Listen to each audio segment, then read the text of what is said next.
Hello students.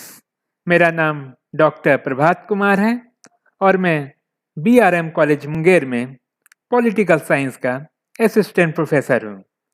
आज मैं आप लोगों के सामने नागरिकता प्राप्त करने के तरीके के टॉपिक को लेकर आया हूँ। हम लोगों ने अपने पिछले वीडियो लेक्चर में नागरिकता, उसकी अवधारणा, उसकी परिभाषा को देखा था और आज हम लोग नागरिकता को प्राप्त करने के अलग अलग तरीकों को समझेंगे। यह जो टॉपिक है ये बीए पॉलिटिकल साइंस पार्ट 1 के ऑनर्स और सब्सिडरी दोनों ही विद्यार्थियों के लिए उपयोगी है।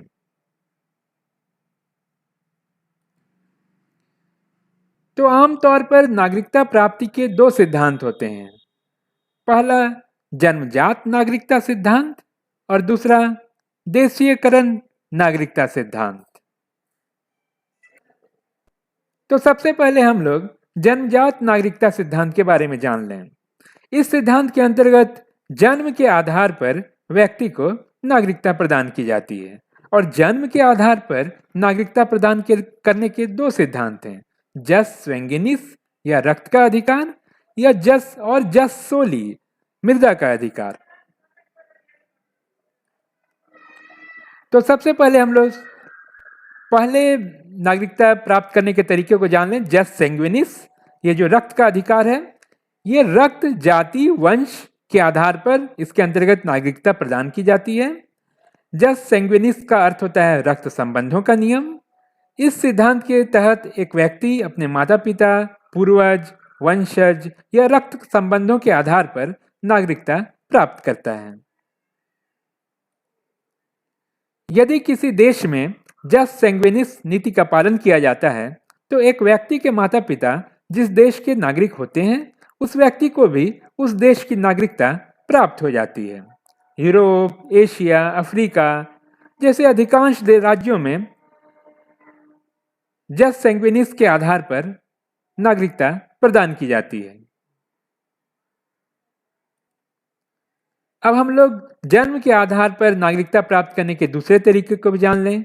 तो दूसरा सिद्धांत है जस सोली का, मृदा का अधिकार। जस सोली नीति के अंतर्गत प्रत्येक उस व्यक्ति को नागरिकता प्रदान की जाती है जो एक राज्य के खास प्रांत में जन्म लेता हो। जस सोली का अर्थ होता है मिट्टी का नियम। इस सिद्धांत के अंतर्गत एक व्यक्ति को नागरिकता के अधिकार उस स्थान से मिलते हैं जहां उसका जन्म होता है।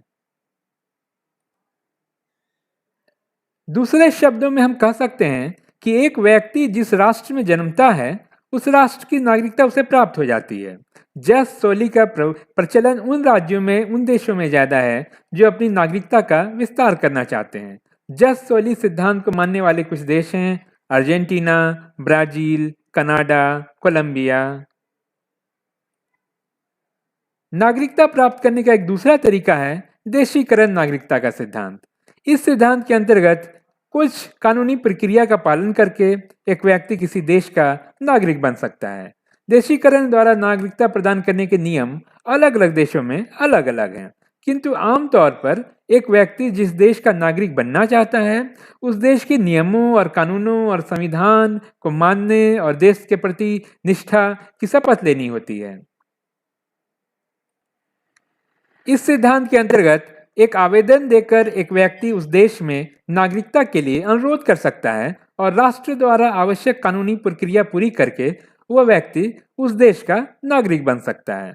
भारत और संयुक्त राज्य अमेरिका में देशीकरण द्वारा नागरिक बनने का प्रावधान है।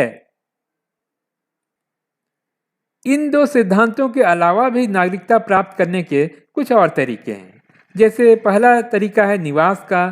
किसी देश में एक निश्चित समय के लिए निवास करके उस देश की नागरिकता प्राप्त की जा सकती है। अलग अलग देशों में नागरिकता प्राप्त करने के लिए निवास करने की जो समयावधि है वो अलग अलग है।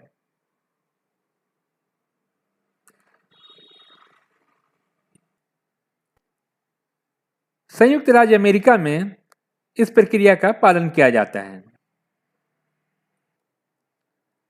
इसके अलावा विवाह के द्वारा भी नागरिकता प्राप्त की जाती है। यदि एक महिला किसी विदेशी पुरुष से विवाह कर लेती है तो विवाह के उपरांत महिला को अपने पति के देश की नागरिकता प्राप्त हो जाती है।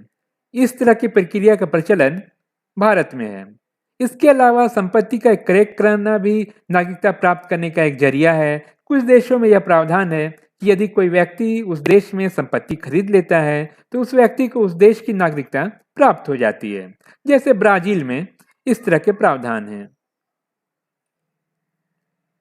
इसके अलावा गोद लेने संबंधी भी नागरिकता के प्राप्ति के तरीके हैं। जब एक व्यक्ति किसी दूसरे देश के बच्चे को गोद ले लेता है तो बच्चे को अपने पिता के देश की नागरिकता प्राप्त हो जाती है। इसके अलावा युद्ध में जीत के द्वारा भी नागरिकता प्राप्त करने के तरीके हैं। जब एक देश किसी दूसरे देश को युद्ध में हराकर अपने में मिला लेता है तो हारे हुए देश के लोगों को विजयी राष्ट्र की नागरिकता प्राप्त हो जाती है। तो इस तरह आज हम लोगों ने नागरिकता प्राप्त करने के अलग अलग तरीके देखे। तो इसको समझने के बाद हम इस निष्कर्ष पर पहुंचते हैं कि अलग अलग देशों में नागरिकता को प्राप्त करने के प्रदान करने के अलग अलग तरीके हैं जो जन्म, रक्त संबंध, देशीकरण, विवाह, निवास, युद्ध में विजय और गोद लेने के साथ जुड़े हुए हैं। तो इस प्रकार आज हम लोगों ने नागरिकता को प्राप्त करने के तरीके को समझा। अगली बार मैं एक दूसरा टॉपिक लेकर के आप लोगों के सामने फिर आऊंगा। धन्यवाद।